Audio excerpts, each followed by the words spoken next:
السلام عليكم ورحمة الله وبركاته.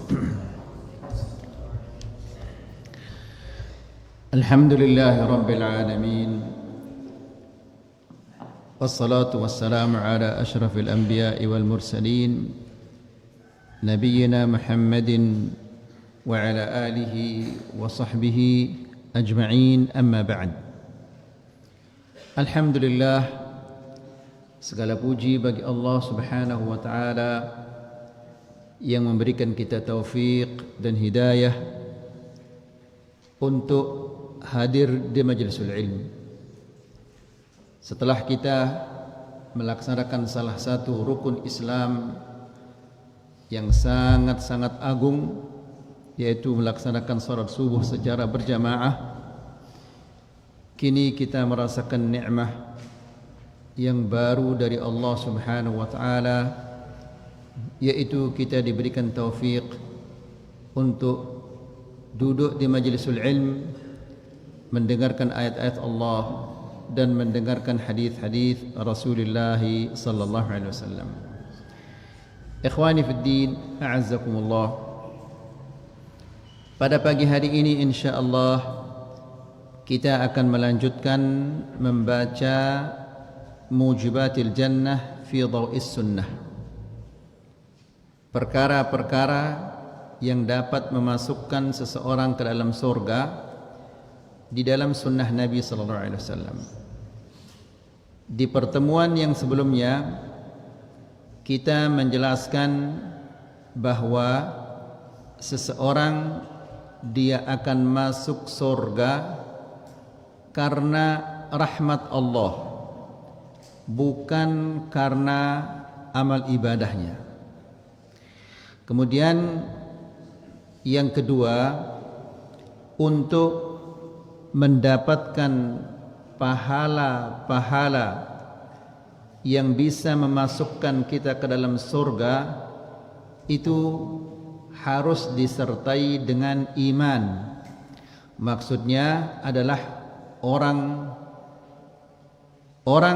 yang akan dimasukkan oleh Allah Subhanahu wa taala ke dalam surga, maka dia harus terlebih dahulu adalah beriman kepada Allah.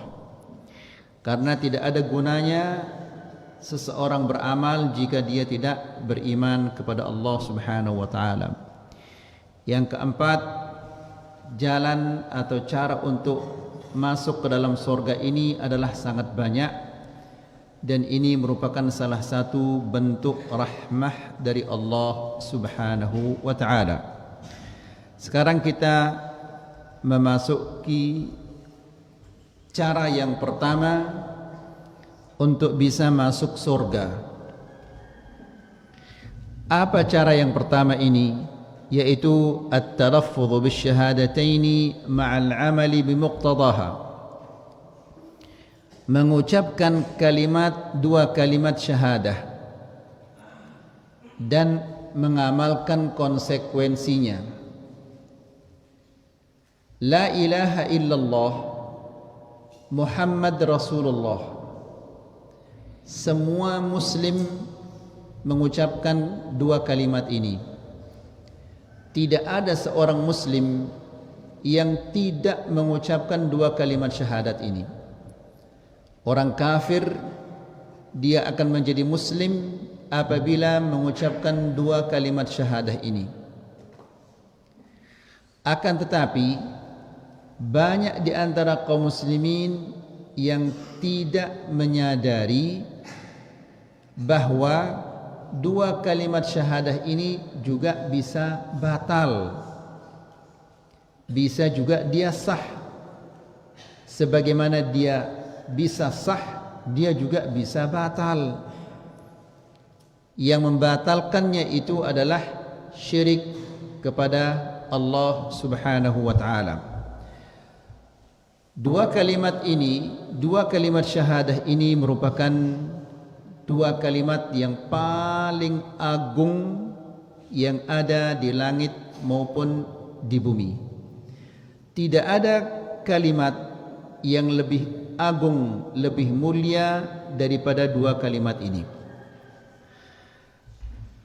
Hadis yang pertama atau dalil yang pertama adalah hadis yang diriwayatkan oleh Al-Imam Al-Bukhari dan Al-Imam Muslim. Dari hadis Ubadah ibn Samit radhiyallahu taala anhu, dia mengatakan bahwa Rasulullah sallallahu alaihi wasallam mengatakan, "Man syahida an la ilaha illallah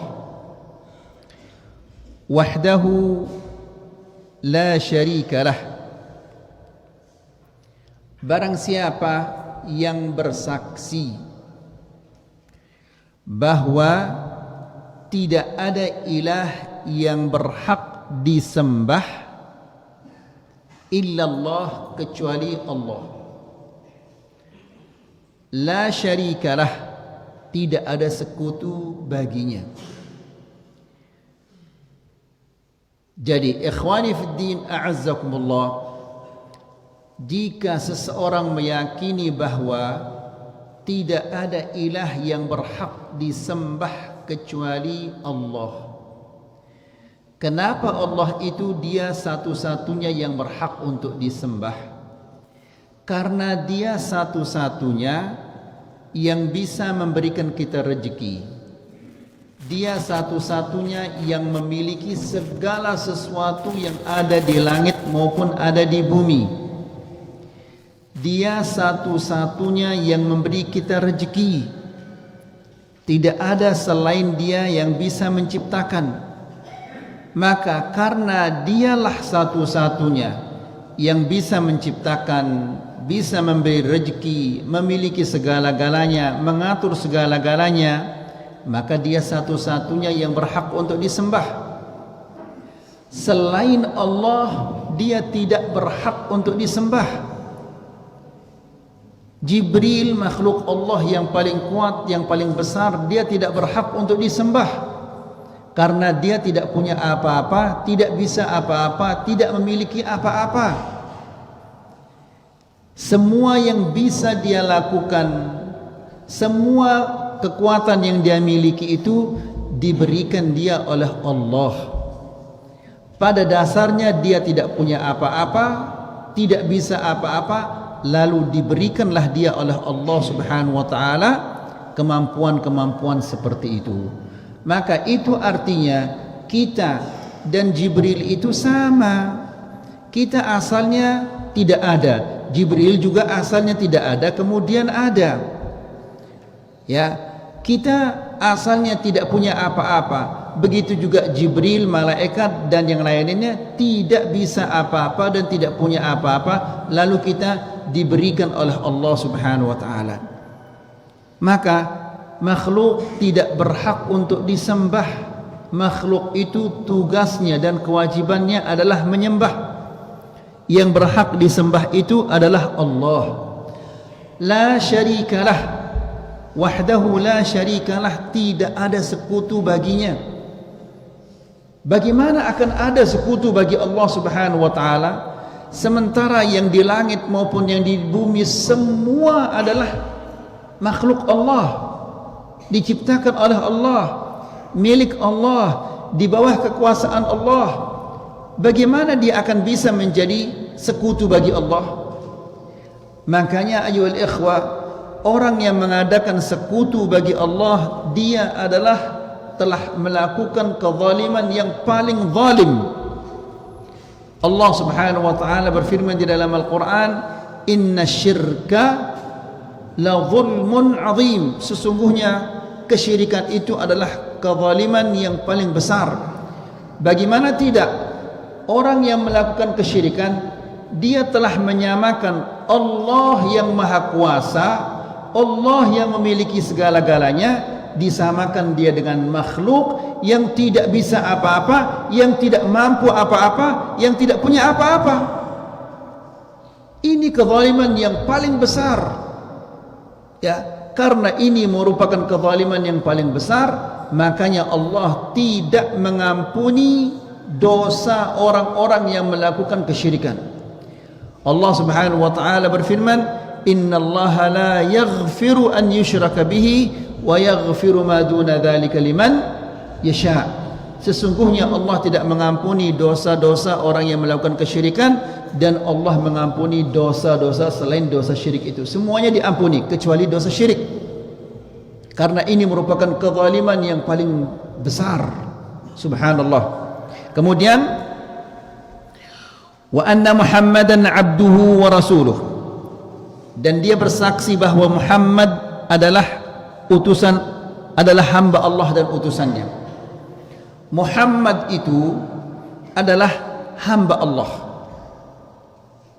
Karena dia adalah hamba Allah, dia tidak berhak sedikit pun dari rububiyah, uluhiyah, dia tidak berhak sama sekali. Dia manusia seperti kita. Ya, Nabi sallallahu alaihi wasallam mengatakan, "Innama ana basyarum mithlukum." Innama ana bashar. Sesungguhnya aku ini adalah manusia. Ansa kama tansaun.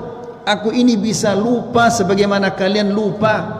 Fa idza nasitu fadzakkiruni. Apabila aku lupa, ingatkanlah aku.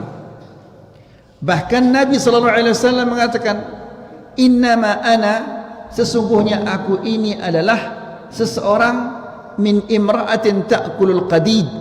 Aku ini adalah anak seorang wanita yang suka makan daging yang kering. Ya, ini untuk menjelaskan kepada kita bahwa dia manusia biasa. Kenapa demikian? Karena ada orang-orang yang mengangkat Rasulullah sallallahu alaihi wasallam lebih tinggi daripada derajatnya, sehingga diberikan Rasulullah sallallahu alaihi wasallam sifat sebagaimana sifat Allah Subhanahu wa taala. Ya, mereka mengangkat derajatnya Rasulullah sallallahu alaihi wasallam dengan memberikan kepada Rasulullah sallallahu alaihi wasallam sifat yang dimiliki hanyalah oleh Allah. Mereka mengatakan bahwa Rasulullah mengetahui yang gaib, padahal itu adalah merupakan sifat Allah. Rasulullah mengetahui apa yang tertulis di Lauhil Mahfuz. Ini semua adalah kekhususan Allah Subhanahu wa taala diberikan kepada Rasulullah sallallahu alaihi wasallam. Subhanallah.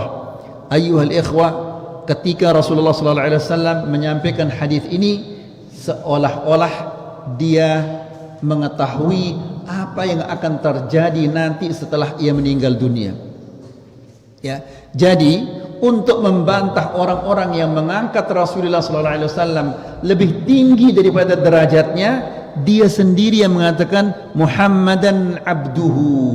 Dia adalah seorang hamba. Muhammad hambanya, hamba Allah.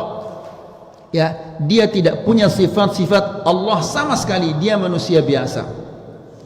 Kemudian wa rasuluhu, dan utusannya. Ya. Ini kita sebutkan abduhu wa rasuluhu. Abduhu supaya jangan diangkat sederajat dengan Allah, wa rasuluhu, dan utusannya supaya jangan diremehkan. Ya, karena ada orang-orang meremehkan, seperti orang Yahudi dan orang-orang Nasara, mereka meremehkan Rasulullah sallallahu alaihi wasallam. Muhammad itu tidak boleh diremehkan karena dia utusan Allah Subhanahu wa taala. Ya, jangan juga diangkat derajatnya sehingga diberikan kepadanya sifat-sifat Allah Subhanahu wa taala. Kemudian wa anna Isa abdullahi wa rasuluh, dan bahwasanya Isa itu Abdullah, utusan Allah, hamba Allah. Isa itu adalah hamba Allah, bukan Tuhan, bukan anak Allah sebagaimana yang difahami oleh orang-orang Nasara, ya, yang mengatakan Isa itu adalah Allah, Isa itu adalah anak Allah, Isa itu adalah thalithu thalathah. Nas'alullah as-salama wal afiyah. Ikhwani fi din, a'azzakumullah. Allah Subhanahu wa taala berfirman di dalam Al-Quran, dalam surat Maryam. Allah berfirman, wa qalu ittakhadha ar-rahmanu walada laqad ji'tum syai'an idda. takadu samawati yatafattarna minhu wa tanshaqqu al-ardu wa takhirru al-jibalu hadda an da'u lir-rahmani walada. Lihat ayuhal ikhwah, bagaimana Allah Subhanahu wa taala menjelaskan kepada kita ya tentang kekejian, tentang betapa kejinya ucapan orang-orang Nasara. Apa kata orang Nasara ini? Wa qalu ittakhadha ar-rahmanu walada. Mereka mengatakan Allah yang Maha Pengasih itu telah mengangkat anak. Subhanallah.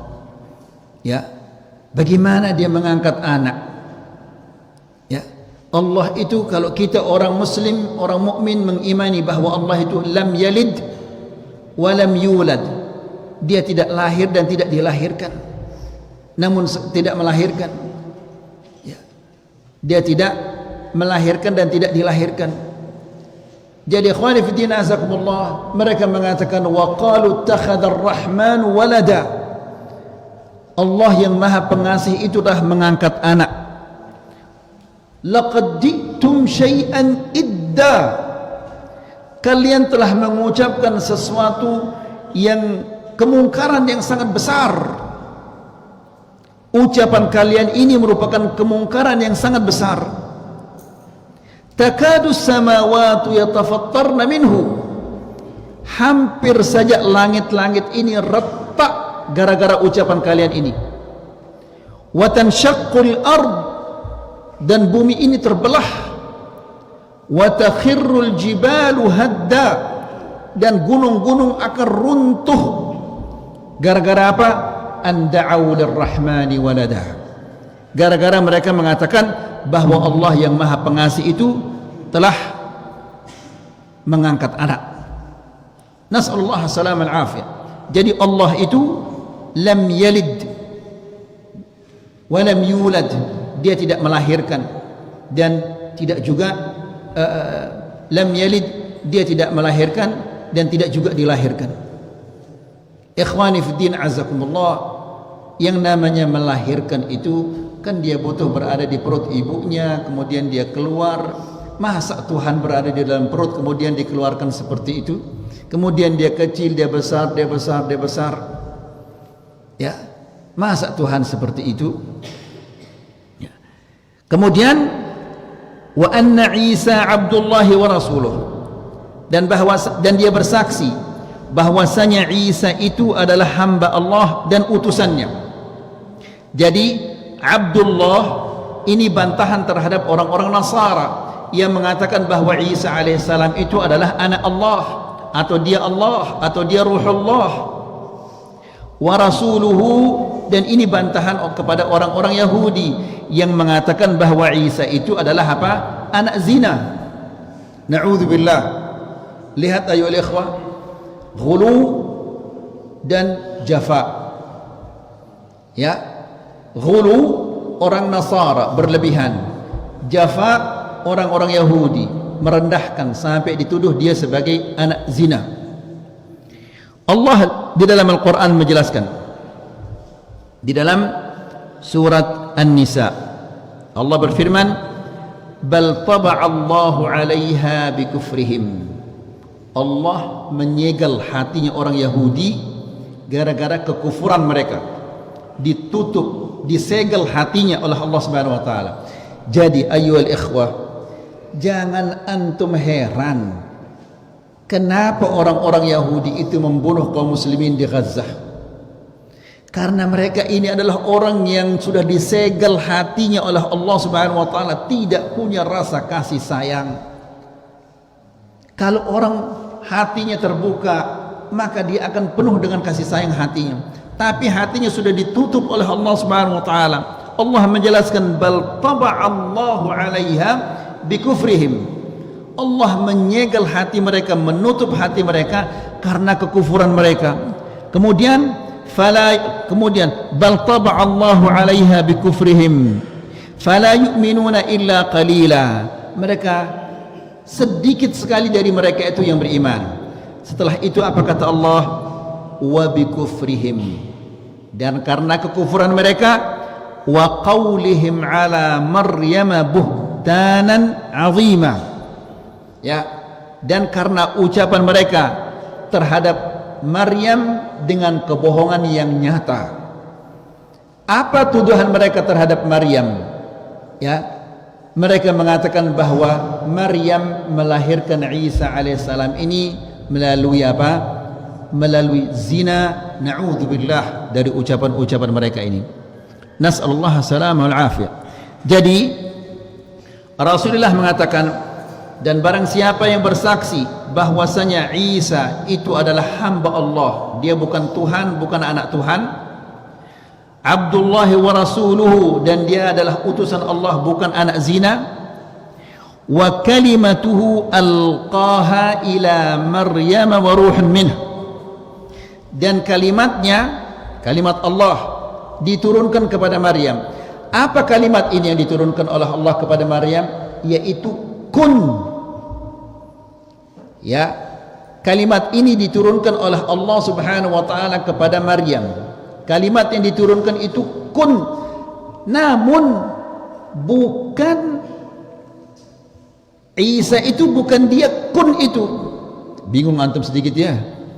Ya, orang Nasara, bedanya kita dengan orang Nasara. Orang Nasara mengatakan Isa itu adalah kun itu, kalimat itu.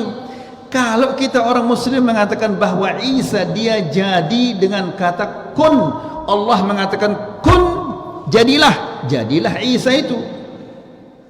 Fahamina ya ikhwan? Orang Nasara mereka mengatakan Isa itu kun itu, sehingga karena kun kalimat Allah ini dia bukan makhluk, makanya mereka mengatakan juga Isa itu dia bukan makhluk, sehingga mereka menyembahnya. Kira-kira faham apa belum ayuhal ikhwah? Faham ayuhat tullab? Hah? Belum faham? Ya, jadi bedanya antara kita orang Muslim dan orang-orang Nasara, mereka mengatakan bahwa orang Nasara itu mengatakan kun itu adalah apa? Isa. Tapi kita, Isa itu jadi dengan kata kun. Allah, kalau Allah Subhanahu wa taala menghendaki sesuatu, bagaimana dia? Dia hanya mengatakan kun, maka terjadilah. Sebagaimana Allah berfirman di dalam Al-Quran, innama amruhu idza arada syai'an an yaqula lahu kun fayakun.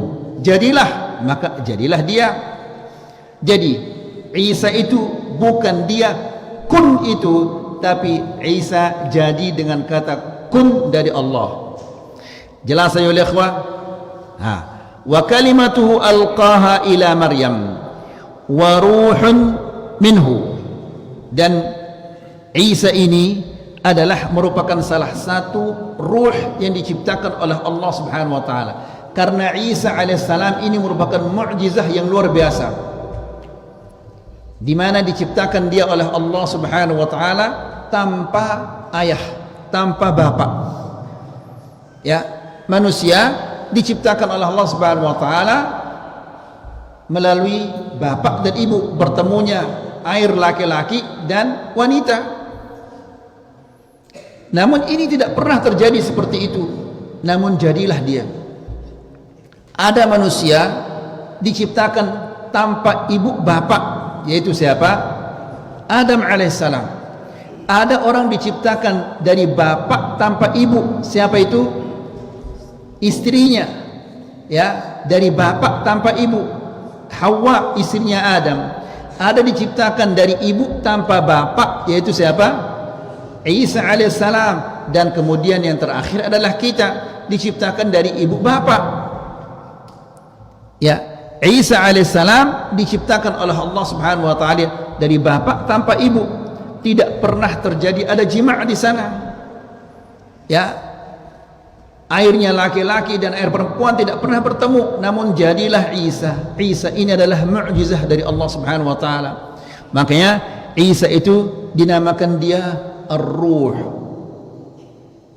Karena Rasulullah sallallahu alaihi wasallam mengatakan wa ruhum minhu, dan Isa itu merupakan ruh dari Allah atau salah satu ruh yang diciptakan oleh Allah Subhanahu wa taala. Kemudian dia bersaksi wa annal jannata haqq, dia bersaksi bahwa surga itu adalah benar, wan nar haqq, dan bersaksi juga bahwa neraka itu adalah hak. Apabila dia bersaksi